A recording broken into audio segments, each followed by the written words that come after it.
applications that don't use HBase APIs, that don't use native engines APIs.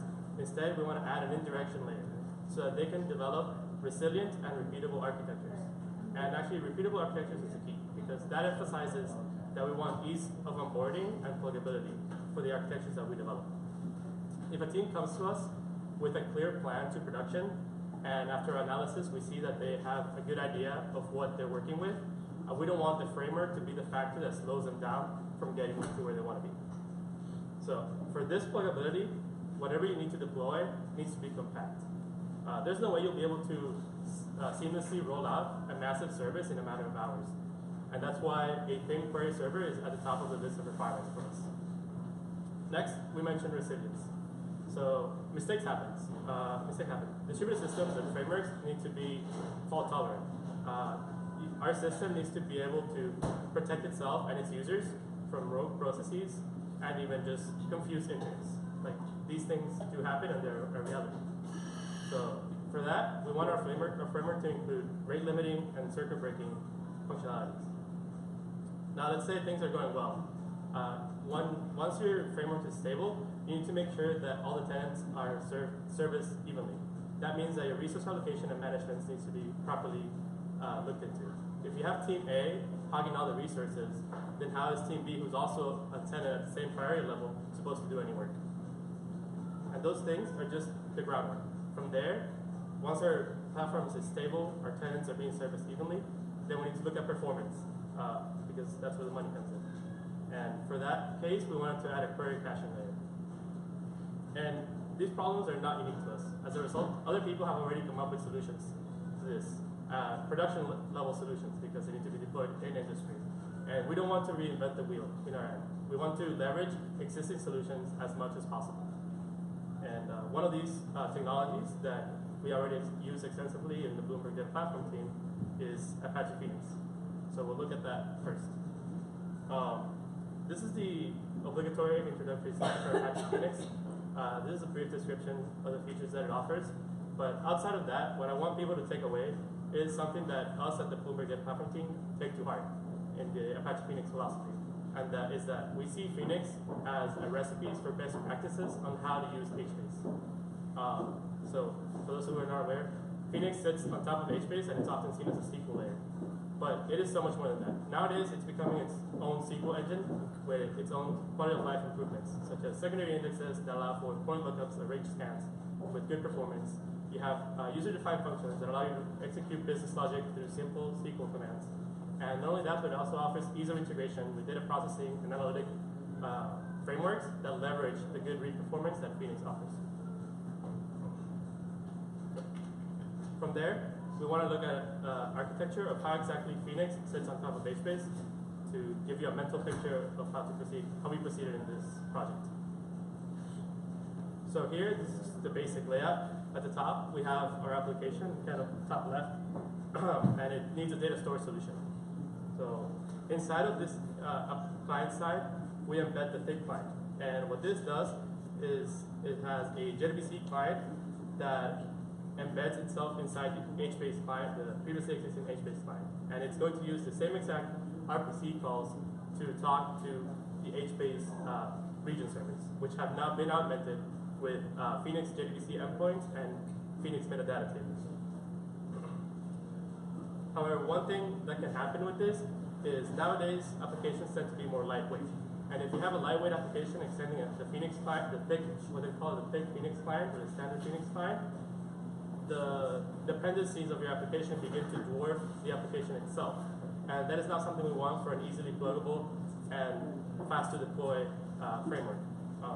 And the Apache Phoenix group themselves noticed this issue and they provide a solution which is called the Phoenix Query Server. We looked at that for inspiration. So the Phoenix Query Server splits up the architecture like this. You still have your application at the top, but now they're only extending the thin Phoenix client. And this thin Phoenix client is actually just a remote JDBC driver that is going to talk to the Phoenix query servers, which are the main point of the architecture. And it's this part right here. However, one thing that can happen with the previous architecture that this solves is that sometimes expensive operations we're going to be deployed to the client side, and that's not always the ideal situation. With this, you stop that because on your client side, you're only handling the connections, and then everything else is passed to the Phoenix Query Server instance. Now, to best understand exactly how PQS works, let's take a look at the internals. So here we've changed the diagram a little bit. On the left-hand side is the client side and the application side. And then on the right-hand side, these blocks are actually the Phoenix Query Server instances. And then on the extreme right side is the rest of the HBase Phoenix architecture that was shown in the other diagram. But we're just going to focus on the application connecting to the PQS instances. So PQS itself sits on top of Apache Server. So to properly understand how PQS works, we need to understand the three key concepts behind Apache Server. And these concepts are the concept of a meta, the concept of factory, and the concept of a service. The meta and factory go very hand in hand. A meta is simply just local APIs that are sufficient for implementing a particular functionality. And then a factory is the component that augments this meta with the JDBC classes that correspond to an existing JDBC source. And then from there, a service is the component that then augments the function, that implements the functions of a meta with command and request objects. So a standard workflow for our PQS server would be the application makes a request to client side. And here, the Apache JDBC remote driver makes a request using HTTP through the protocol for JSON protocol to our Phoenix Query Server. In the Phoenix Query Server, the embedded Jetty service passes that request onto the Apache service.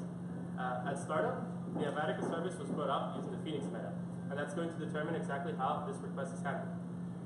Namely, the request is going to be passed on to the Phoenix architecture. Once the request is processed and a response is retrieved, that response is then passed back to the client side using the same HTTP protocol, using protocol for JSON, just like the request is made.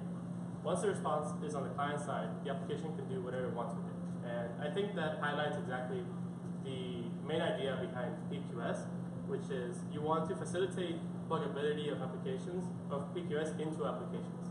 And since the Bloomberg Data Platform team used Phoenix extensively, we looked at PQS to expand our development work.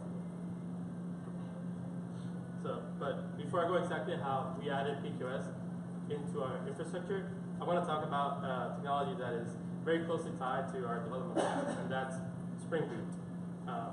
Going back to pluggability, Spring Boot emphasizes lighter containers.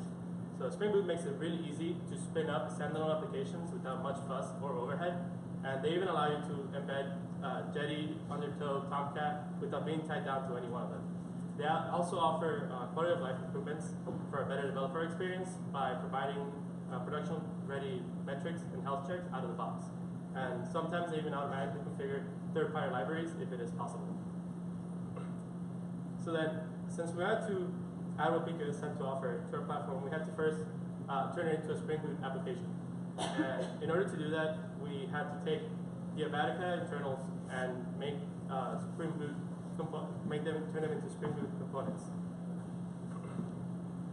So the first step to do that, we took all the Apache service internals with Phoenix bindings and turned them into the Apache controller that you see on the screen. That's on the left-hand side. This component will hold the local service, and it's going to handle all the incoming requests to the configured endpoint. And then on the right-hand side, you have our startup logic, and this is what's going to define our meta service and the factory. And just with these two things, we already have a Spring Boot application that we can roll out and use to service an application with a Phoenix Query Server. Not only that, but if you see here, I mentioned custom starters. Custom starters are a feature that Spring Boot offers. Once you have a Spring Boot application, you can turn it into a plugin that any other Spring Boot project can extend and begin to use very easily. And also, once you're in the Spring ecosystems, you can leverage other existing Spring Boot Spring projects in general. And these actually offer solutions to the problems that I mentioned earlier in the presentation. For example, if you're looking for circuit breaking cascading failure so that your whole system doesn't come down, you can look at cloud circuit breaker. Or if you're looking for reactive and programmable load balancing, you can look at Spring Cloud Gateway. And if you're looking for security, you have Spring Cloud Security. These and many more are production level ready projects that you can extend and use to address the issues that you might have. And these are all available at the link in the slide. So with that in mind, this is the Big-SQL architecture that we had in mind, that we envisioned just with Phoenix and with Spring Boot. So on the left-hand side, you have your user and your application, whose interface has not changed throughout this whole process. They're still using SQL, and they're still sending HTTP requests using protobuf or JSON. However, now we're able to leverage the advantages of Phoenix, the advantage of the Spring ecosystem, and the advantages of our Spring Boot application on the right-hand side. So we can use the load balancing projects that I mentioned to pass them to the correct data center. Our PQS instances live inside these data center machines, and they use PQS to leverage the HBase and Phoenix architecture that sits on the back end and pass your request back to your state application. Now I have two quick demos, if resolution allows. The first one is going to be quite simple. It's just going to show feature parity of the Spring Boot PQS application that we made with the existing SQL thin client that Phoenix offers out of the box.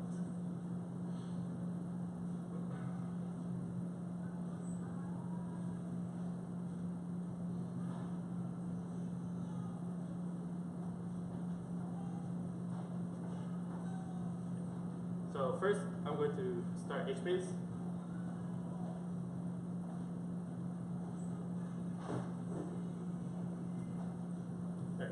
Once I start HBase, I look into my application, and this is going to hit my application and bring up the HBase configuration.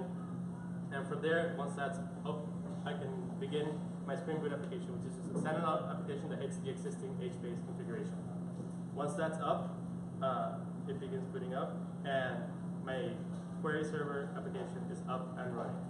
What this did is just it hit the HBase configuration that I had started, and it instantiated the meta with the factory that I had defined in my Phoenix query server application.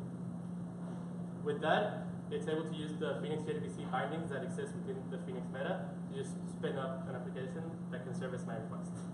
So here, I'm going to run the SQL thing. That py is something that I define, which leverages the Phoenix thing client.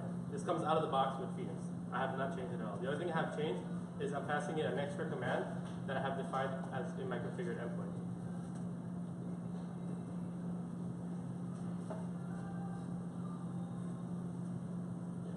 Okay. And with this, if any of you are familiar with SQLine, or have used Phoenix SQLine before, this is the exact same screen that you would get if you boot up your server and then try to connect it. So this shows functional parity with that. And I'm just going to test a couple of tables. First, I'm going to check my systems tables. And this will show that everything is I expect it to be. So these are the system tables that Phoenix augments your HBase region service with. From there, I'm going to create a new table. It's very simple, just 3 columns. And then we're going to add some data to it to check that the functional, it behaves the same as you would expect. And this is all hitting the simple application that I showed, like the 2 components that I showed on the slide. I booted that up, connected to the HBase configuration, and it's just behaving exactly as Phoenix would. These are my two rows. We're going to delete the table and exit out. Okay. So with this simple test out of the way, I want to show one that is a little bit more nuanced and kind of walks us through the process of booting up the service.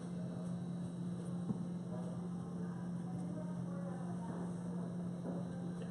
So this is our initialization logic. Here we have our HBase configuration. I have sent a request to start up my server. defines the configuration, then it defines the meta. This is what tells us how to handle requests, and then it boots up my local service using that meta.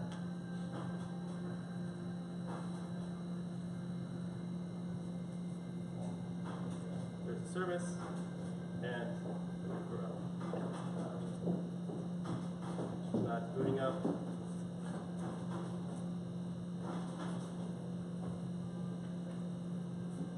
And from here, we're going to send a couple of requests to see exactly how it behaves. And so I'm going to try to connect to my service the same way I had shown before. And here, we see that we have received a request on our configured endpoint. And this is using protobuf to connect. To start up, you get multiple requests because you're sending things back to the Phoenix architecture and they're talking back to you as well on that same endpoint. From there, our service is up, and then we're just going to close. Close, you only get one request, just to close the service, and that is done. So, just with these two things, we have essentially shown that our small pluggable application has functional parity with the thin client that Phoenix offers. And not just that, but we have also leveraged Spring in our application, which means we have access to all the projects of Spring ecosystem, and other applications that are Spring compatible can then extend our application and have a query service that they can use. So we give out our platform for clients to use and play around with, and they got back to us with a couple of feedbacks and just concerns. To no one's surprise, the first feedback was they wanted faster queries. And that's okay, that's understandable, and we will get to that in a moment. The second thing was, once their current use cases were met, because they still wanted to get paid, they came up with even more complex use cases. And what that meant is that there were queries that not only relied on index columns, but they might have non-index columns, they might have nuanced ordering that really messed around with the performance of a query. And what this means is that secondary indexes were no longer enough. You can only keep so many, and we need to find a better way to improve or to meet that use case. And lastly, certain users also wanted query notifications. What that means is they had a certain predicate, and whenever some data was written that matched that predicate, they wanted to be notified. And to address these feedbacks, we went to Apache Ignite.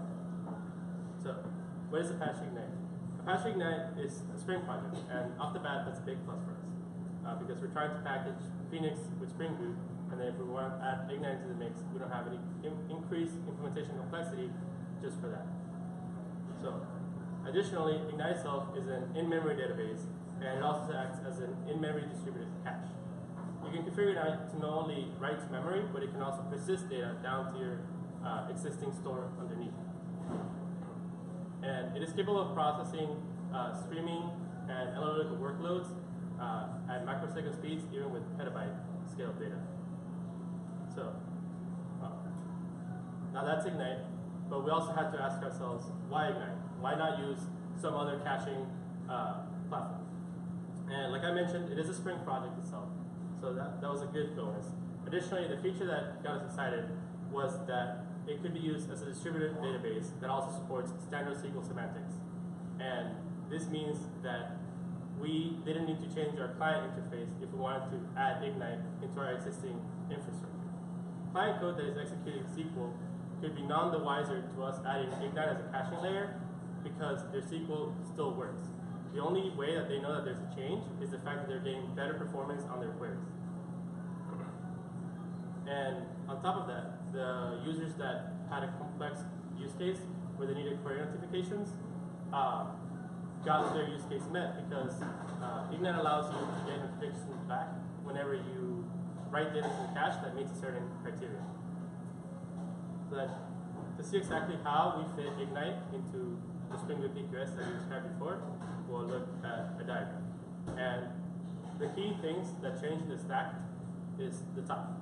So now, it is extremely hard to see there. But essentially, you have to take my word for it. The application side remains the same. You still have a thing client. It is still connected to the PQS instances through your HTTP protocol. That does not change at all. What does change is that now we have Ignite sitting between the Apache service and the Phoenix layer.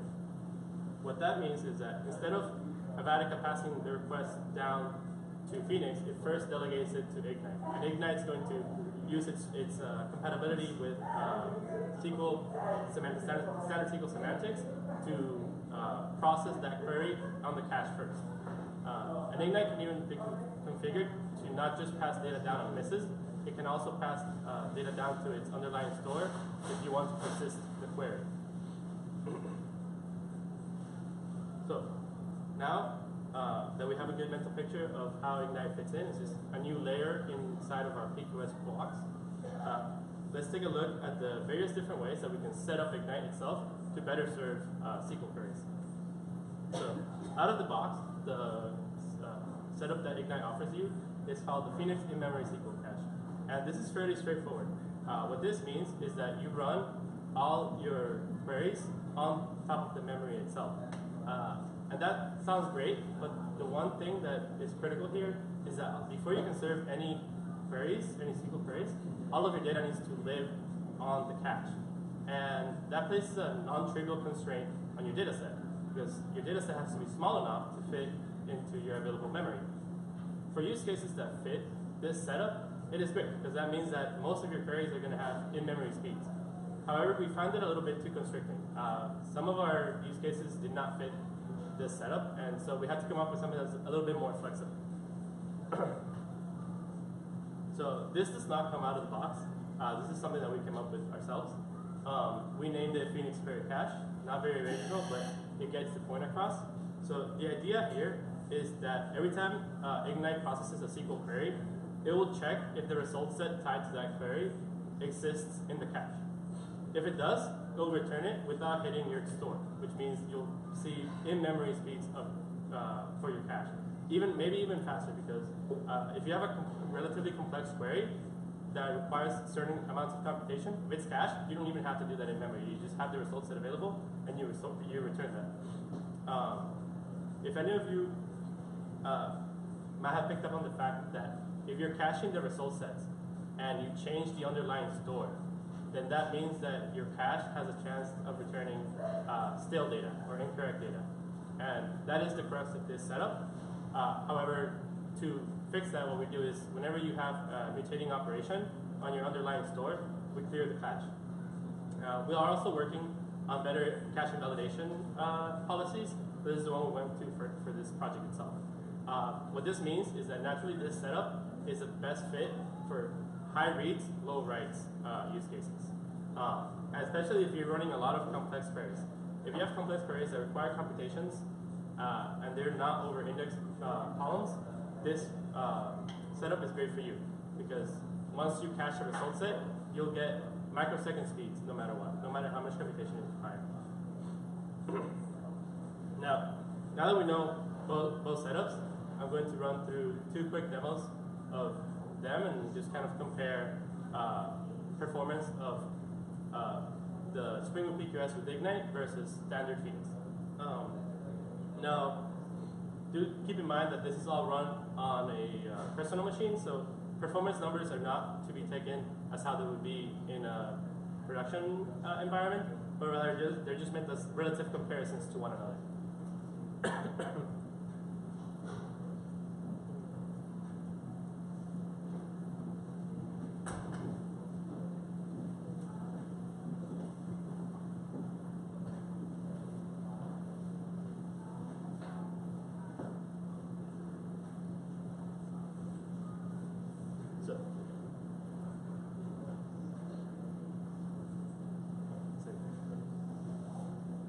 So the first one is it will be the did not exit the presentation.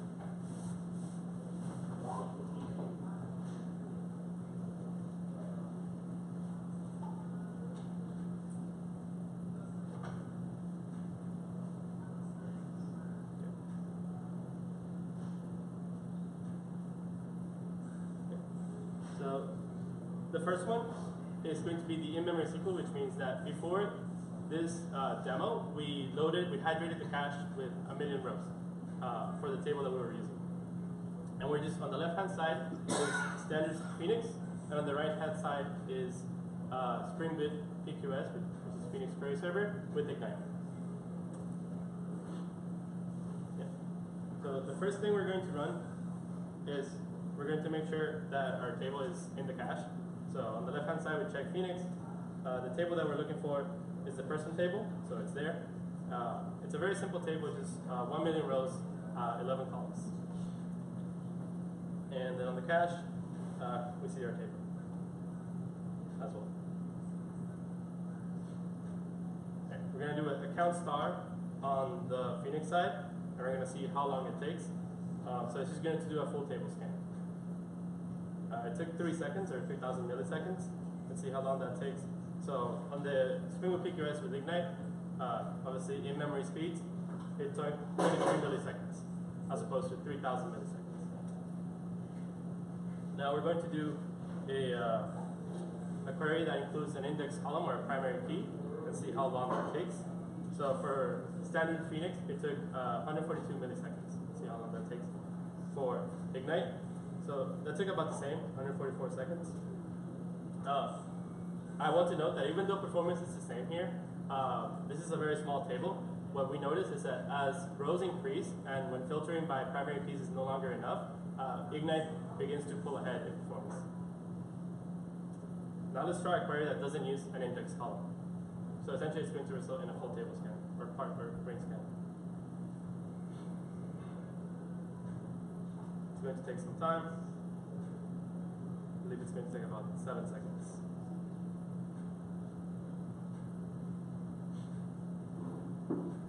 And then while we're waiting, we'll run it on Ignite. So yeah, Ignite returned before the query that we started earlier. So Ignite took 1 second, and Phoenix took 13.6 seconds. And this is because the column that you ran it over was not indexed. So we're going to continue. One thing we want to also showcase in this demo is that our cache persists mutating operations. So if we remove a row from the table, it will also show that when we run count star again. Or if we add a row, it will also show that if we run count star, which I believe is what is happening over here. Yeah, so we removed the row and it showed us one less row in the count star. And this is without us having to run any back-end operations behind our already running service. Okay. So this is the in-memory SQL. Again, we had to hydrate the cache beforehand. So that's one bad thing. Also, your cache has to fit in your available memory. Now let's show the setup that we came up with ourselves, which we call the Phoenix Query Cache. So one trend that you'll see in the demo here is that the first query that we run is going to have the same performance, because obviously it hasn't been cached, so it has to use the underlying data store, persistent store. Left-hand side, standard Phoenix. Right-hand side, Spring Boot PQS with Ignite. We're going to do the same. Select count star from our person table. See how long it takes. 1 minute. It took 1,600 milliseconds. Should take the same from Ignite. Yep. Oh, even longer. And then, but once it's cached, it takes 14 seconds. So the reason it took longer here is because it checked the cache, had a miss, and then went into the persistent store. Also, because it's a personal machine, I do not know the underlying performance cost of serving up the operations, switching between Ignite and Phoenix. But once it's cached, you get ridiculously fast speeds, which is 14 milliseconds.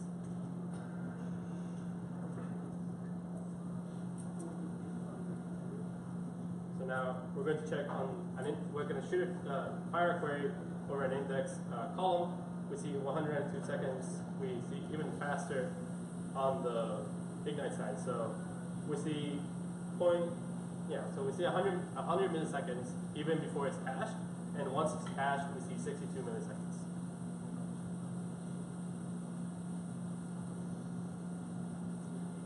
Now we're going to run a query that uses a non-index column and see how long that takes. That's actually going to take some time on Phoenix, so we're going to start up the query on the Ignite side. it should take the same amount of time because it hasn't been cached. So it took 7 seconds here, and then Ignite should take 7 seconds as well. But once it's cached, its performance is embedded much faster.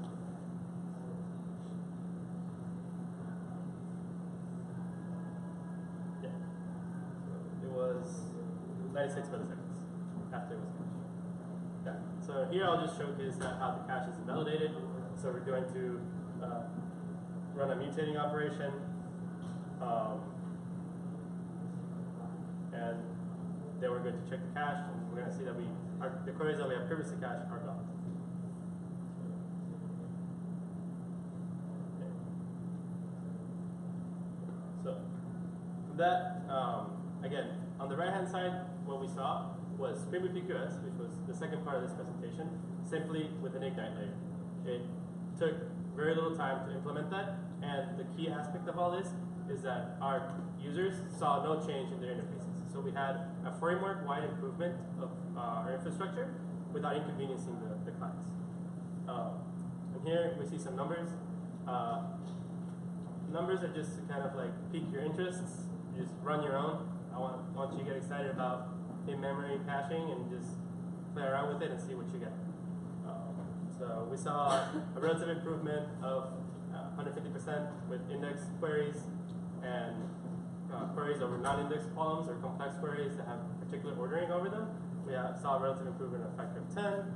And then with the query cache, which means your data set doesn't have to live in memory or doesn't have to fit your available memories, we see relative improvements of 3 times, 200%, or 165%, or 165 times. That's pretty much it. Thank you all for listening.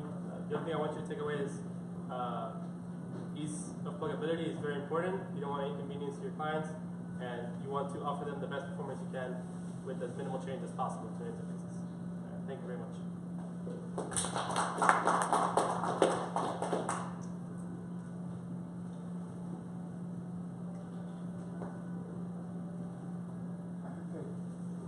Sure. Sure. So you were showing an application. Yeah. That has a PQS client which is talking to the Spring Boot application. Well, so the application that I showcased, so you're talking about. Like you had a. Yeah. You're talking about the first demos. These over here. Yeah, but in the diagram you were showing that you had an application that is sending calls. Yeah, right, the left-hand side. Right. Yeah, but once you got to the Spring Boot application, what is it the kind of call that was going?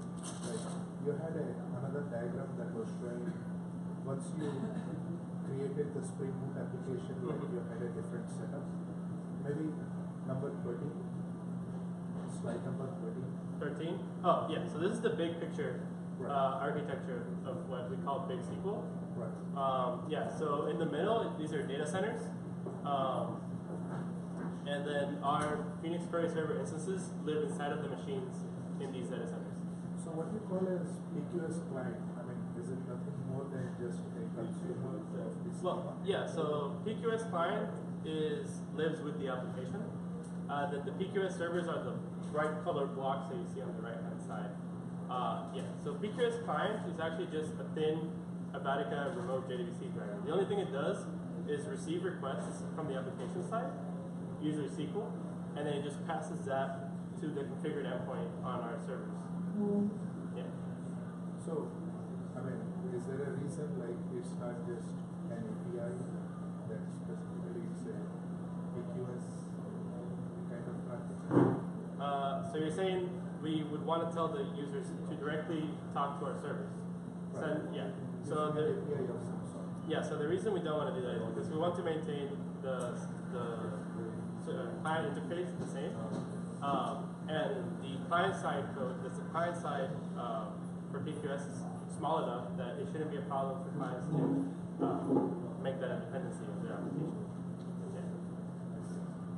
So that application will be anything? Yeah. So application could be anything that requires access to a data store. Yeah. I have Sure. a question. Sure. No, you first. Two quick questions. For the Ignite, the way you're using it, are you literally just caching the query with the response? So like if you have a very Yeah, so similar you're query, talking about the Phoenix query cache? Yeah. Yeah. So like if you had one that was very similar that had like the same kind of, almost the same data, you have two separate records. So my colleague Rohit is the one that worked on this, but essentially what I understand from what he said is he has like some sort of analysis over the cache, and it's kind of like multiple, analysis over the query that you receive, and multiple queries might lead to the same result set essentially. Right. And if it matches, then he returns that result set. So like, you want to like match extract syntax tree representation of the query, and if it matches the same thing. Yeah. But if you have like the same SQL query where one of them was like a limit 5 and the other one was limit 10, like stupid example, those are definitely two different I sets. don't know if he's had something that's more put in place, but yeah, definitely something we would. Our mapping from query to result set is something that definitely needs to be enhanced. I think it's very stupid right now. I think it's a very dumb logic for that right now. But yeah, it's something to be improved in the future. The only thing we want to do is showcase the idea behind it, which is it's nice that you can service very complex queries through such a simple implementation of, or like such a simple application of Ignite for Ignite cache. Okay, one more question. You mentioned that when you made the Phoenix query server Spring Boot application, you had to do some code changes. Yes. Basically wrap it. So like if Phoenix comes out with the next version, you have to port that again and do it again?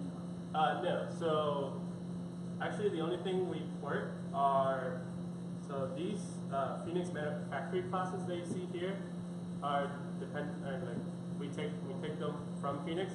So essentially, by extending these, by including these in our Spring Boot application, we get the latest one already.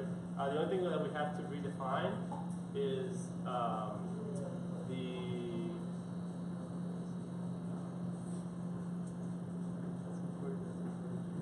so the other thing that we have to redefine is this local service right here. That's of our own, and that takes in the Phoenix meta. So we define what that does. Right now, we just took heavy inspiration from Avatica. Avatica has like a repo that it does pretty much the same thing. They just have a controller that passes the request to the underlying architecture. That would be the only thing we would have to change if something drastically changes from Phoenix. Everything else we just pull in with the dependencies that we have. Okay, so you just have to like rebuild basically. Yeah. So, question. Sure. Why do you say Ignite in the Spring application? What do you mean by that? Not a Spring application, but Ignite started as a Spring project. So it began before it became Apache Ignite, I believe. I'm unsure of the timeline, but it became as a Spring project. And what that means is like essentially they currently offer modules of their own to facilitate integration into Spring Boot into Spring applications. So, for example, in our code, when we added Ignite, the only thing we had to do was include in our dependencies one of their modules, which they call Apache, they call it Ignite Spring, and that created all the necessary. So it's a boot start. Yeah, exactly. Yes. Okay, and one question. You keep mentioning you get query results in microseconds. What kind of queries return in microseconds? So in the demo you saw some speeds, but yeah, that's just the benchmarks that we've seen from our beta testing. Like what? Like straight index queries, or you can do complex with it? Well, it depends on what exactly you're caching, right? So anything that you can completely process in memory in the cache will return in microseconds, regardless of how complex it is. Let's start with Phoenix doesn't do complex queries in the first place, so. But he did show on the left side without index and then with index, and then effect of Ignite on that performance. So the novel concept is that you can, if you have a good enough understanding of your query patterns, you can then manipulate your query policy, your caching policy, sorry, to best fit that. And if you get a good match, then you'll get microsecond speeds no matter like how complex the query might be. And thanks to our sponsor, we actually have a video of this event today. So It's live on YouTube right now. But I put the link on the video. don't tell it's live because people will just start leaving. And Tom, do you upload this message? Do you get microsecond queries? Yes, of course, they're fantastic. Thank you very much. Oh, no worries. One question. Sure. You using in the scenario where you have Spring Boot, so it must be some sort of application that is taking advantage of all the Spring services related technologies. Is it doing something like guaranteed delivery of the query response? Well, that's handled by the. You're talking about. Because you're going through Spring Boot application. Yeah, correct. Yeah, so These are all services that. yeah, so I mentioned in the Spring Boot slide that Spring Boot makes it easy to bring up your standalone application. And part of why that's so easy because it allows you to embed a Jetty, Tomcat, or Undertow into that application, which then allows you to connect to other endpoints just from that application itself, without having to do anything.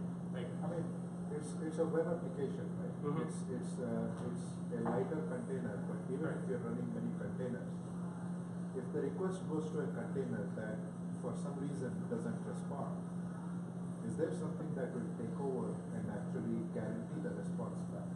unless you've configured it, no. Well, that's actually the question: is that Yeah. is there a way of configuring it? Have you looked into it? We haven't looked into that. Okay. That's just interesting to me is that, your query fails, of course, the client side can always Yeah, rejoin, so, but I mean- is there anything the server side could be configured to make sure the Yeah, I client mean, doesn't have to? There's standard HTTP responses for a bad request, right? Like, Right. But for the client to not have to deal with it, for the server to actually, well, so that, sort of yeah, like proactively- I mentioned, our one of the key things was light client side. Well, obviously, we could include logic on our client side dependency, where if you get a certain response back, then you massage that so the user, the application doesn't have to deal with that. But then that would increase the size of our client side dependencies. We don't want that, so we would want to leverage that. Ideally, what we want to do is give a response that's non-problematic. Yeah. So that's like the guaranteed response. Yes. I mean, is there? Yeah, but that's something you do on the server side and it carries no cost to the client side. So. Well, that's what we want. I was just wondering if you've had any opportunity to. No, we haven't really looked at that. We only really run, like I said, right now we just run like data store issues or data store requests. So we SQL, and then if you data not found, table not found, etc. Those are the error responses you're gonna get. Maybe timeout, but hopefully not. I don't know what time they're gonna kick us out, so let's. Yeah. We'll take more questions after Kamal is done. Thank you, sir.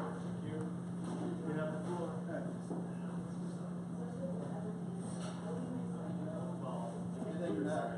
Well, Optimal's getting set up. I'm Tom, I work with Optimal. I'm the Director of Community Engagement. There's a meetup tomorrow evening at 1740 Broadway, and it's called the New York City In-Memory Computing Meetup. And we're going to have, Kevin Goldstein from Lead Research at Optimal, and then Marco Moncarius from Redis Labs. And the talks are going to be about how memory computing powers next generation trading, powering up banks and financial institutions with distributed systems, and then with Redis beyond caching strategies for session store, caching, and pub sub with Redis. So that'll be tomorrow, and we'll have food and beer and stuff like that. So. Okay, well, wonderful. Thank you very much. fabulous presentation. I feel I don't need to tell you anything. I mean, what can I tell you about Ignite you haven't already heard? So, all right, guys. Well, I'll try and keep it fast, okay? And I know it's kind of tough on you guys, especially meetups. You know, it's getting late evening now. You probably want to go home and do other stuff. More important things than sitting here listening to me. So, just a couple of quick slides about me then. So, who I am. Old guy, you know, grey hair, white hair, no hair. So, that's me. Been there, done that, got the t-shirt. Lots of stuff I've done over the years, and I kind of picked two quick organizations there. The very first job I ever had was working for Reuters. Awesome company, you know, a competitor of Bloomberg in those days. You know, they used to try and get people from each other, you know, that's the way it was. Probably still the same today. So I worked with some of the smartest people I've ever worked with. You're all PhD holders, very, very bright guys, and I stuck with them like glue and tried to learn everything I could. But the first 8 months of my life there was the worst 8 months of my life, because they got me working on this ancient technology, PDP-11s. You know, some of you with no hair will remember what PDP-11s were. Things with switches, okay? 8-inch floppy disks. Who's heard of floppy disks? Anyone? Right, Sony have stopped making them, all right? So, you know, terrible. And I hated it. And I worked with, you know, RTL2, process control language. ICI invented it. And RS611S, assembler. Horrible. And I thought to myself, why are they making me work on this stuff? But at the end of 8 months, I understood. Okay? And the reason is that often in life, we don't have the luxury or the privilege to work on the latest and greatest technology. There are business systems that we have within our organizations. These have value. Someone has to care for them. Someone has to love them. Someone has to maintain them. And that's the nature of life. Very rarely do you get the chance to work on greenfield projects using the latest and greatest, okay? And that's a very important lesson I learned early in my career. And it's quite interesting actually, because one of the things that Ignite does, one of its kind of selling points is this idea of no rip and replace. Essentially, it can complement many technologies that you're already using, enhance them, improve them to some degree, and you can use it to solve some types of problems. Okay, so the other company I quickly draw your attention to, I worked for Informix, and I was very, very privileged there because I worked for Mike Stonebreaker. And you may have heard of Mike's name. You know, if you know anything about database systems, he is a legend. Okay, so the guy is, you know, he invented Ingress, Postgres, Vertica, SciDB, VaultDB, Tamer. Okay, the list goes on. A couple of years ago, he won the ACM Turing Award, which is kind of like the Nobel Prize. Okay, so awesome guy.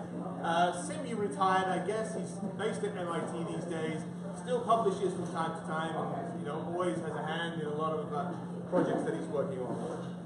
Okay, so lots of stuff I've done over the years. I like coming to these type of events because I like listening to you guys. You know, what are the sort of business problems that you have? Because at the end of the day, technology does not matter. It's just a tool. It's an enabler. What's important is, what are you trying to solve? What's the business problem that you've got? Or, you know, or you're trying to make more money, be more competitive, whatever it is. And then you look for solutions to how these can be solved.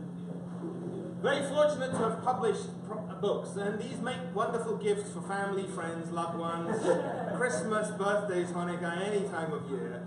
Seriously though, please, please, please do not buy any of these, okay? Look at the titles. Object-oriented databases. Who uses them? Nobody. XML databases. Who uses them? Nobody. What's the hot thing today? NoSQL, MongoDB. Wait 10 years, they'll be gone as well, okay? What's the other hot thing today? AI, ML, all right? So, if you are a data scientist, well done. If you are a wannabe data scientist, become one. Earn lots of money, retire early, enjoy life, okay? Don't become fat, old, and grumpy like me, okay? So you want to ride the wave whilst it's here, because again, in 10 years' time, something else will come along, and that'll be the next big thing, the next hot thing that everyone wants to hire for, okay? So, beware. All right, so Grid Game came to me last year and said, look, we've got this wonderful job, we want to offer it to you. And I said, I know nothing about you, you know? Who are you? And what do you do? They say, we do this thing called Apache Ignite. I said, never heard of it. And they said, it's an in-memory data grid. I said, okay, tell me more. And so what they did was, once I started working for them, they said, why don't you blog and write stuff? Okay, so have a look on DZone. Last year, simple stuff, looking at some of the components, writing about the technology, sharing my experiences. This year, a little bit more technical, okay? Things like failover in recovery. How do you deal with situations where a primary has gone down or a secondary has gone down or the client has gone down? What happens, you know? What are the situations? How do you deal with these problems?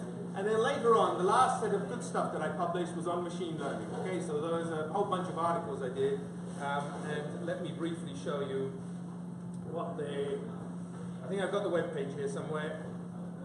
Okay, so it's here, there you go. So, as I said before, you know, there's a fair few articles there, as you can see. So, started from last year, so it's been going on for a little while. I've been a bit quiet lately, just been on the road a lot, and so not had time to publish, but hopefully we'll get more of that.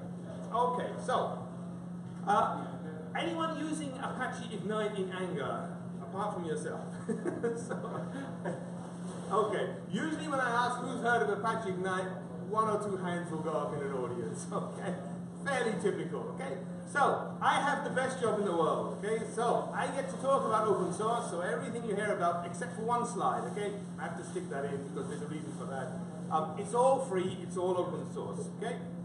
I get to travel the world, I get to eat lots of fatty food, okay? Pizzas, sugary drinks, that's why I'm carrying a spare tire.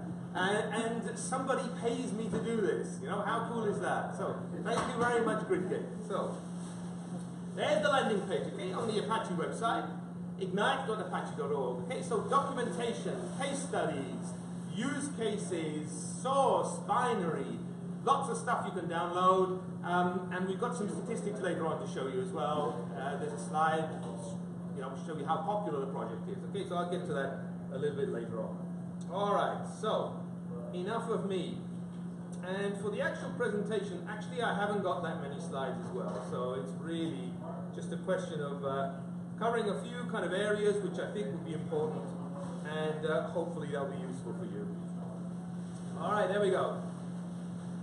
Okay, so in terms of agenda, then just covering a little bit on streaming analytics.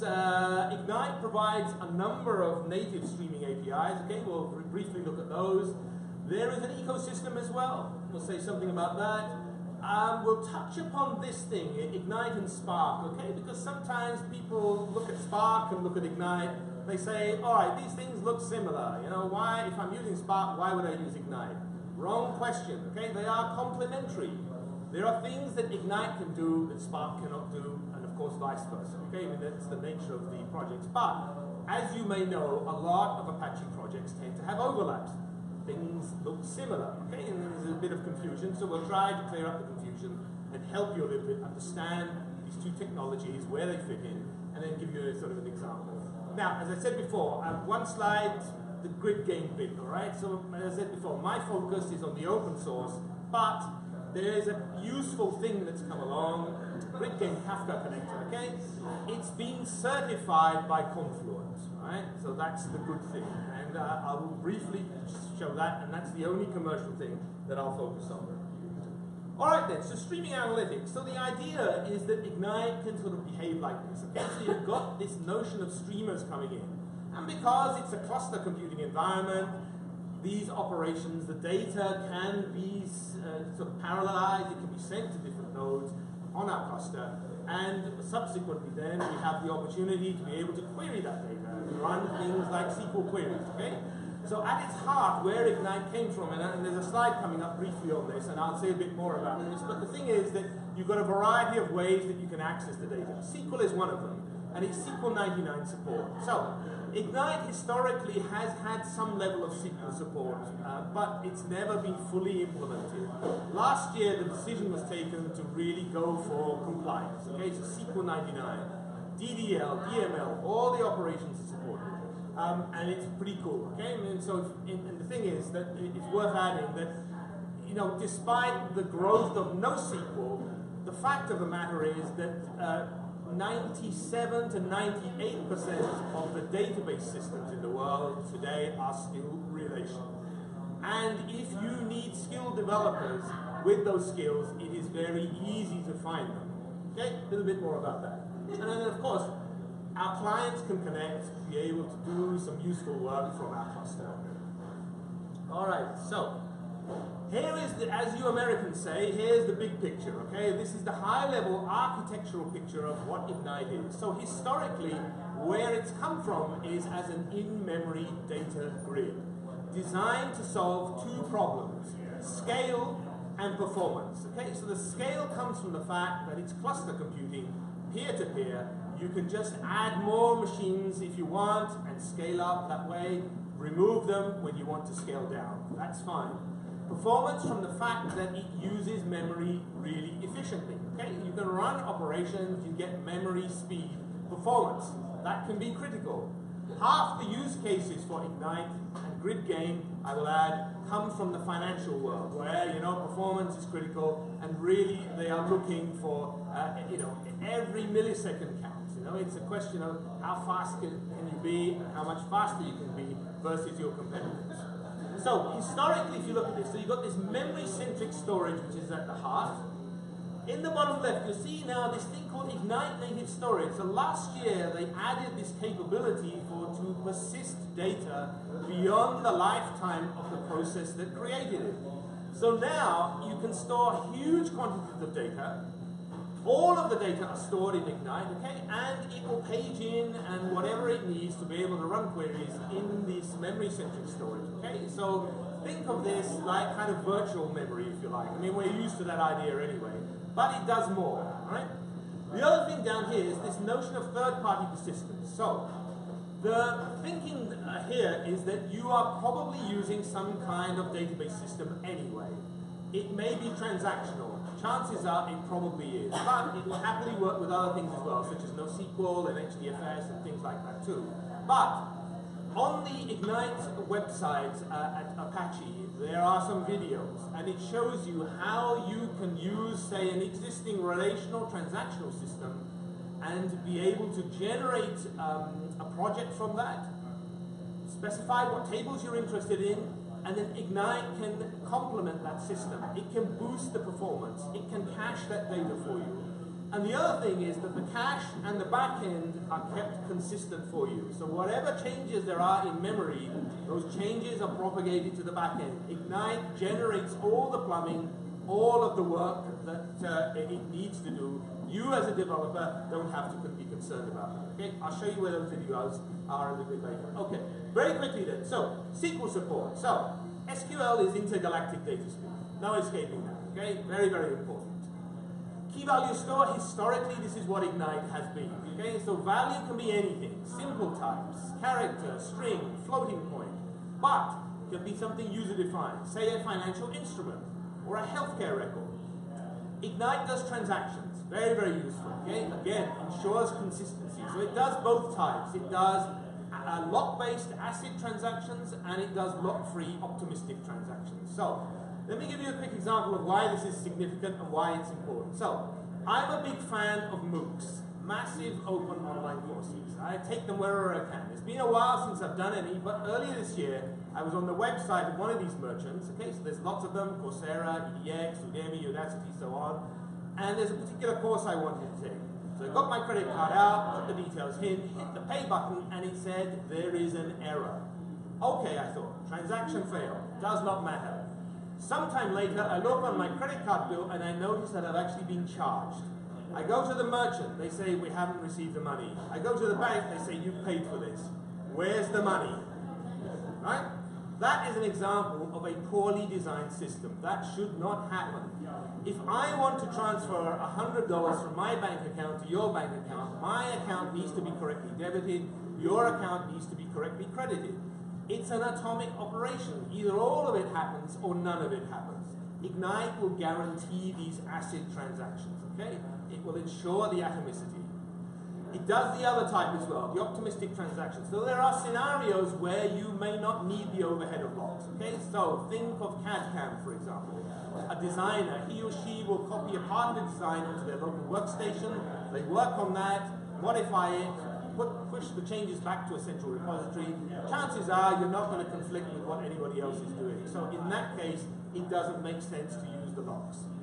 Okay, other things. Compute services will skip. Streaming, okay, obviously the focus of today, and machine learning as well. Machine learning capabilities are there too. That can be very, very useful. Alright, so as far as the Ignite streaming APIs are concerned, then Ignite provides this data streamer, okay? It provides connectors and adapters to a variety of different sources. We'll look at those in just a moment.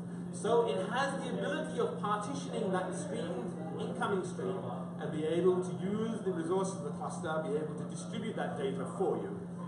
Okay? Think of it as the Ignite streaming powerhouse. Again, stream receivers and transformers, last call updates and analysis. Well, there are some useful things that you can do. So, for example, you may be streaming data in, and there is an ability to check that if that data already exists, how is the new data different from that? You know, there are changes that you might want to apply. For example, you can do that. Okay, so there's a whole bunch of useful analysis and features that you can do. Continuous queries, very useful. So the fact that you may have a constant stream of data that's arriving and you want to be able to process that continuously, again, those capabilities are built in. And finally, Ignite itself can act as a sink. Okay? It can cache that data for you, or it can act as a system of record as well, if you want. So think of it in that case as a distributed SQL database, if you like. Okay? That's one way to view it. But the persistence that we briefly touched upon previously.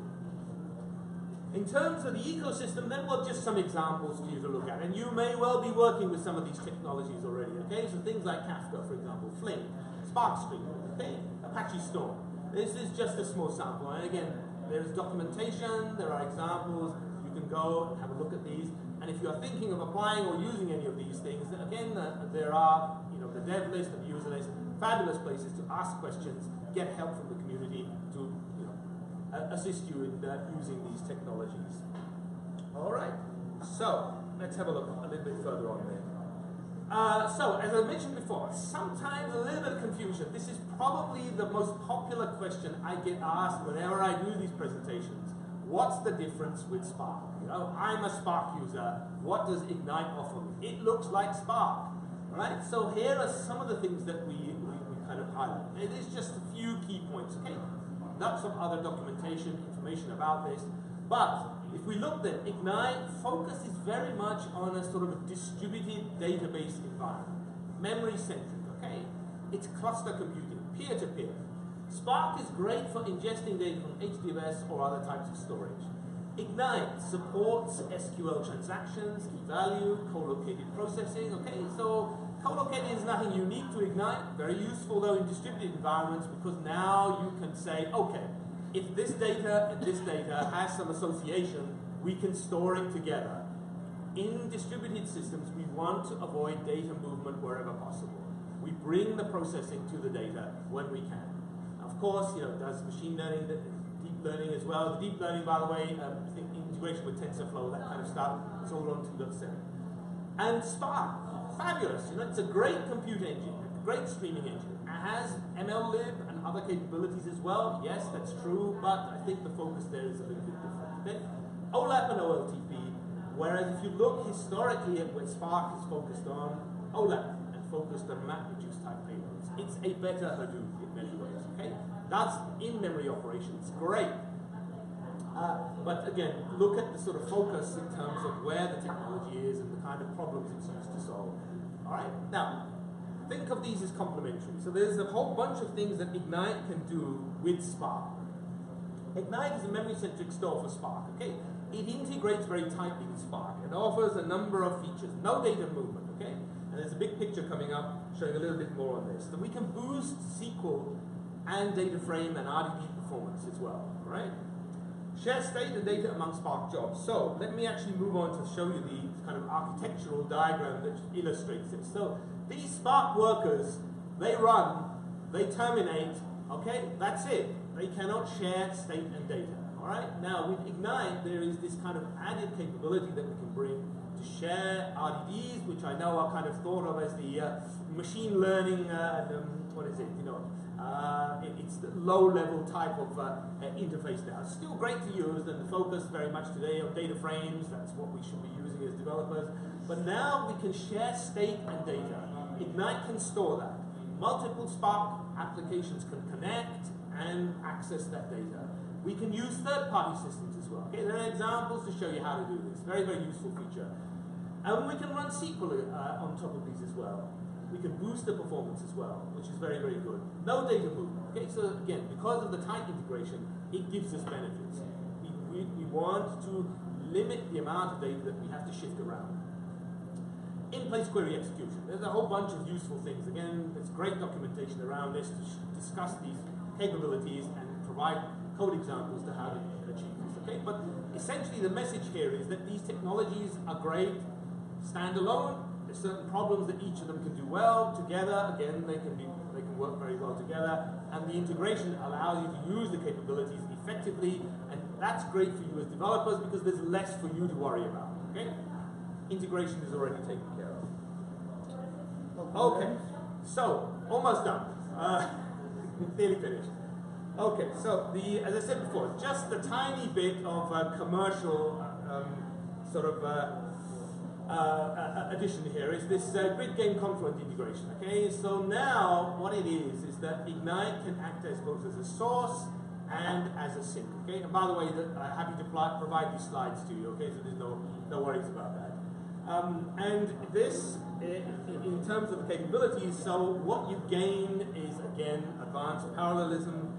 And there are things that, of course, you know, if things fail, for example, you want to be able to recover them from a certain point in time. With this capability for the commercial version, again, you get the benefits. Filtering of source and sink connectors, enterprise ready, supported by GridGain, certified by Confluent. That's a fairly recent announcement, okay, within the last, I think, 4 or 5 weeks, wasn't it, Tom? I believe it's of that time frame, and we've been working on this for a while. So, of course, you can use the open source Ignite, but with the GridGain, you get more added benefits. Okay, it is enterprise ready. It's really designed for those environments where it's critical, you know, in terms of how you deal with, for example, data, and if there's data loss or connections go down. You know, what is the situation? Can you recover these messages, and so on. And so I will show you one quick demo. Okay, and just to show you what we can do. All right, so let me just minimize this so our eyes are a little bit more focused on the center of the screen. Now, if you download the source or the binary of Ignite, let's see if this will work. Yes, it will. Some projectors don't like this. There is a pom.xml file. Okay, so I've just read that in. It's recreated these projects for me. There's tons of code examples that you can have a look at. All of the things that we briefly discussed today, and you can play around with these. These are all designed to work standalone. Okay, so the idea is that you have the opportunity to work with this technology on your laptop if you want. Now, obviously, the real benefits of this technology come from the fact that once you want to deploy this in a production environment, you can scale up. You can have a cluster. You can do all sorts of super things, such as running SQL queries, for example, across a distributed environment. You can do machine learning. All of those capabilities, you know, that comes with as part of it. So one of the examples that they provide is this kind of stream visitor example, okay? And I don't need to do anything in particular for this. I can just launch a node, okay, directly from within my environment here, and I'll do that. And we'll have a look at this in just a moment, okay? There we go. So now, by the way, Murphy's Law. Anything that can go wrong will go wrong, and usually does at the worst possible time. A word of warning, things sometimes don't work. My laptop dies, PowerPoint crashes, all sorts of weird things happen. That's life, okay? But for now, we're okay. So we got a one node cluster. Okay, I could fire up another one if I want. Let me just do that. Okay, so now we'll launch 2 nodes. Oops, sorry. Just fat fingers. So let's run another one. So the way that this is configured, okay, there's some configuration information these nodes pick up, they find each other, they just form a cluster, okay? Anywhere where there's Java, this stuff will run, okay? Could be on the cloud, could be on a laptop. I've had Ignite running on one of those Raspberry Pis, okay? Not very useful, I don't know what I could use it for, but there you go. I mean, it will work, all right? So, with the streaming example, so eventually this is kind of replicating some financial instruments that we've got, and we've got some tick data coming in as well, okay? And although the example sets it to something like 10 million, which takes too long to load, I've reduced it to 1 million just for the sake of this demo, because otherwise we'll be here all evening, I think, waiting for it to finish loading. You know, on a laptop environment, it's not particularly fast, but there we go. If we do this, what we can do is just run this. Okay, and let me just zoom in here, show you. Okay, so we've got our cluster of 2 Ignite nodes. They found each other. All right, now they're waiting for some work, and this application is now running. It's generating some tick data that's streaming into this what's termed as caches. Okay, think of caches as just an aggregate, a collection, a data structure, similar to a relational table, if you like. It's just a way where we can store the data that's coming in. And so it's done that, okay? And it's done some analysis for us as well, and says, okay, based upon these instruments, which had IBM, Google, and a few others like this, it's found that the top performing financial instruments, we limited the result to 3 of those. So that has got some Java in there, it's got some SQL in there, okay, so that's what's being used to run and reproduce those results and return the numbers. And if we have a look, okay, so there is a kind of a web agent that's running locally. There's a REST-based interface that I can use to have a look at what's happening. And we can see here that we can do some monitoring, okay? If you're sharp-eyed, you'll notice that this is running on Grid Games website. Okay, now in a production environment, you would not do that, all right? This would run behind your firewall, right? Okay, so this is useful. Again, this is free. You can download this and build this locally. It will give you the ability to have a look at what utilization your cluster has, how many nodes are running, for example. Now you'll see some of these have no data because there's nothing useful there at the moment. But here, for example, we've got some information on a couple of nodes that it's found. That's our cluster. And if we look a little bit further down, okay, let me just scroll down a bit more. We can see here that we've got nothing particularly useful in terms of events to show right now. Okay, so that is a little bit of information that we can use to monitor what's happening. There are things that we can run, such as SQL queries as well, okay, and there are workbooks here designed for some other projects that I've got. Very, very easy to do. As I said before, this is an interface, REST-based interface that allows you to do a lot of things directly from the web browser. So this is another project that I've got. This is actually for an example with Postgres, for example, reading the schema from that, loading the data into an Ignite cache, and then just running SQL queries from here. Okay, so this is standard SQL. All right. All right, and then just to wrap up, let me show you one more thing. All right, now let me kill this cluster, kill these nodes. So these, by default, these nodes are set up just to cache in memory. Now, obviously, when I kill them, I lose all my data. If I want to persist that data, use that native Ignite persistence capability, it's 1 line of code. All right. And the thing is that that's useful, as I said before. You know, you might have huge amount of data, but limited amount of memory. So in those situations, all of the data reside on disk. Fast disk, SSD, so on. You're using fast storage, and then you read that in, and you're able to run some parts of that. Ignite will manage that process for you, okay? It will page in what it needs, page out what it needs, and be able to answer your queries. All right, so one other quick project to show you. So close this one and show you this one. This is an IoT one, quite a nice one, okay? So what this is simulating is this kind of sensor environment that wearable sensors, you know, there's some data being generated. So again, let me fire up an Ignite node.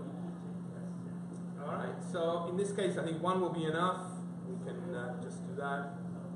Just give that a moment. Okay, so it just needs to rebuild the project. There we go.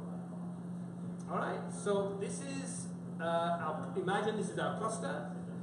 Now what we're going to do is start this stream generator, and when you see this, you're going to be underwhelmed because all it says is sensor samples generator is up and running. So it's just generating some random data to simulate a stream that's arriving, okay? But it's being written to a socket, and it's just disappearing into a black hole. Nothing is reading it at the moment.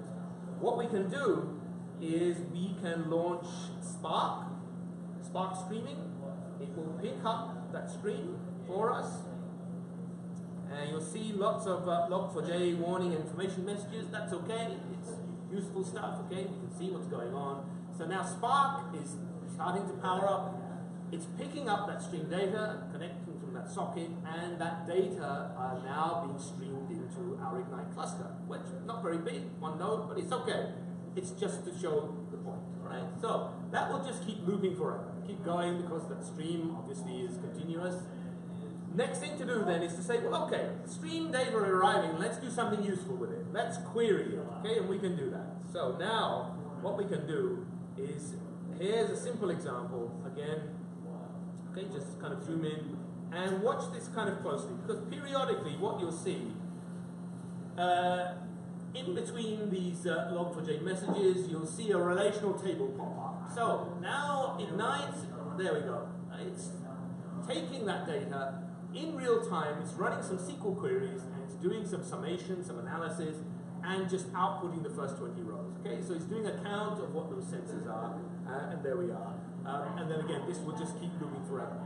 The other thing to point out here is that with the capabilities that Ignite provides, you can do more complex things.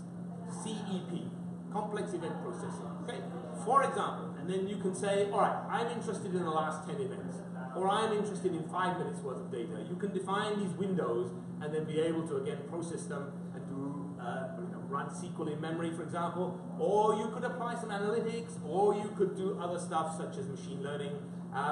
There's lots and lots of capabilities available once the data are in Ignite. So in this case, Ignite is acting as a sink. Streaming data are arriving. Once it's arrived, almost literally as it's arriving, we are then processing that data to get something useful out of it. Okay, simple example, as I said before. This is on GitHub, by the way, so if you're interested and want to have a look at the code, I can give you the details. Okay, so I'm almost done. There we go. So I think we're almost out of time as well. So very, very briefly, let me just quickly point you to this. As I said before, I promised I would do this. So if we look at the Ignite homepage, notice in the top right-hand corner it says screencasts. Okay. So if you drill down there, and let me see if my trackpad is going to be responsive. Sometimes it's not very useful. There we go. Just zoom out a little bit. And if we scroll down to the bottom, okay, so 10 minutes of your time, it will show you how to generate a project from an existing relational database. Okay, what are the steps you need to do? Ignite will connect to that. You tell it, what bits of the schema you're interested in, which tables, and then again, it will automatically generate a project for you. All you need to do is to plug in your credentials, username, password, the address where that server is running, database server is running, and the IP address, and that's it. Okay, and then you can run that directly from your IDE and be able to play around with that and get some sense in terms of how that really works. Okay, very, very useful. Okay, so I think we're out of time, and so all I'll just add here is, if you are so inclined, please reach out and connect to me on LinkedIn. Very happy to do so. And yes, that really is my job title. Okay, so people sometimes ask. So now you're all rock stars as well. Okay, so it's my mission to do that. And I guess one very final word, which I said I would again show you. Okay, so this is a presentation I've been doing across Europe, but I wanted to show you some numbers just to give you some sense of the Ignite community itself. So these are numbers from the Apache Software Foundation. So we are number one as far as the developer mailing list is concerned. Number two, as far as the user mailing list is concerned. And if you look at the number of commits overall, only Hadoop, Ambari, and Camel are ahead of us. And typically, there is of the order of 1 million downloads per year. Okay, so think of it as a dark horse, right? Maybe something that not a lot of people are aware of, but certainly if you're in the community itself, you will know of this technology. Lots of potential. It's a Swiss Army knife. Okay, lots of components. Can do caching, SQL, transactions, machine learning, streaming, many of those things. You don't have to use all of them. Okay. Very quick word. So earlier this year, when Tom and I were here in New York for, I think it was an IoT event, there was a gentleman who came up to me at the end and said, we were a long-time Ignite user. And he said, thanks for telling us all about these various components. We knew about these anyway. He said, but all we use it for is caching. I said, great. He said it helps solve our problem. That's fine. So you do not need to use all of these things. But in English, as we say, you know, the whole is greater than the sum of the parts. So the benefit that you get is these are components that are integrated. They work well together. You can use as many or as few as you want for your particular business use case. Okay, so that's the important message there. Okay, great. So I think I am out of time, and I think I better stop there. Happy to take some questions. If any of you guys have anything, you can take it quickly. And other than that, if you want to reach me, it's just first name dot last name at gridgame.com. So akmal.chaudhry@gridgame.com. Any questions you have, happy to take them. Anything that I can't answer, I will find someone that will be able to assist. Until tomorrow, please. Yes, good. Always tomorrow. Yes, question. The question is similar to what I asked before. Yes. Is there any concept of guaranteed response? Okay. So, right. So the gentleman was asking, is there any concept of guaranteed response? I'm not aware of that within Ignite per se, but I believe that if you look at something like the Kafka connector, for example, in the event there is some failure, things can recover and you can get your data back as per whatever the queue was. I think in that situation, that will work. I mean, that's something you would probably expect, you know, in a sort of production environment. But as far as Ignite is concerned, I'm not aware of it, but I can find out for you, definitely give you an answer one way or another. And again, yes, I can see use cases where that's a very, very important consideration, and so certainly follow that up for you. Thank you very much. Great question. Thank you. Okay, any other questions? Yes, question. Issue with migration to NoSQL databases like Mongo. Okay. All right, so the question is about migration from NoSQL databases to Ignite. I think we don't have any guidelines per se, and certainly I think we can follow up, Tom, in terms of checking our documentation. I think generally it's the case that Ignite will happily take pretty much anything. So, you know, if the data can be replicated, I mean, because it's multimodal, if you can represent the data as either key value or as relational data, and typically from things like Mongo and Cassandra, I mean, Mongo is a document database, so it's kind of relational-like. I mean, you can extract the data, it can be put into a relational table, for example. Certainly Ignite will happily consume that. At the moment, I don't believe there's any direct support for that capability. You would probably need to write some scripts, some tools. Generally, for example, Mongo has the ability to dump data out. That's fairly easy and straightforward. So you would need some way to be able to read that data in, massage it, format it to a suitable format that Ignite can then read. But I think that's a fairly trivial task. In terms of data, I mean, another way you could think about it is that what we talked about, streaming capability, you could certainly stream the data in. I mean, that would be one novel way to be able to move the data from one system to another, as long as it's not too large. I think that would work well. The way I see it, these NoSQL products, there is a need for them. There are certain problems that they do solve and do very well, and there are instances where I think relational isn't the ideal solution for every. It's like that classic hammer to solve crack a nut type problem. That you don't need SQL in all circumstances. But I think for the vast majority of business problems today, it's still the case that SQL is very important. This technology is very important. So certainly NoSQL products have a place, and if you want to move the data across to something like that, again, just drop me an email. We can discuss it with you, follow through with you, and I'll check to see. But I'm not aware of any documentation we have per se, but probably there are good practices that my colleagues who are in professional services, perhaps they work with other clients, we can follow up with you. Certainly possible. Great. Yes, question? Just some GitHub link for the demo. Sorry? The GitHub link for the demo. Link to the demo. Oh, yes. Okay, so the GitHub demo. Why don't you share the slides with me?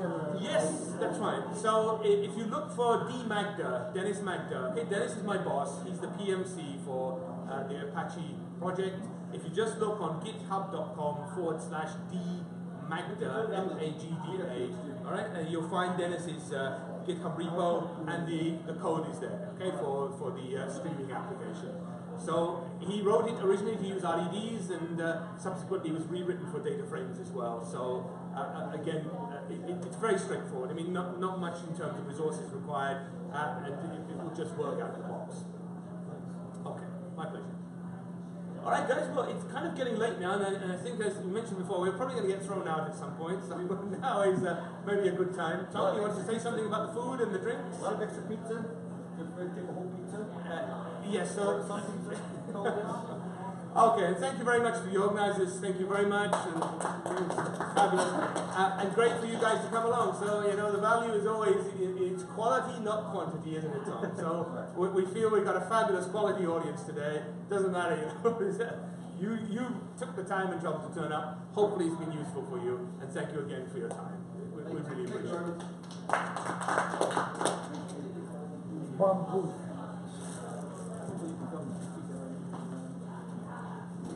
Sorry, next one?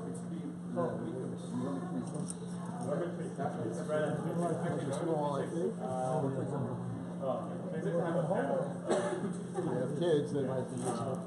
Just reach out to me. We'll be able to coordinate better, because I do not have a Well, it looks like a scratch tape dispenser, but that's not what it is. I'm not sure what happens with the material, but yeah. Is it the office in Montreal? Yeah, sure. Yeah, just reach out to Annie and we'll coordinate. Okay, thanks, I appreciate it. Yeah, no worries. Thank you for having me. Hope to see you tomorrow. Yeah, I'm gonna look it up if I can. I'll try to stop by. The New York Memory Computing. Okay, my welcome.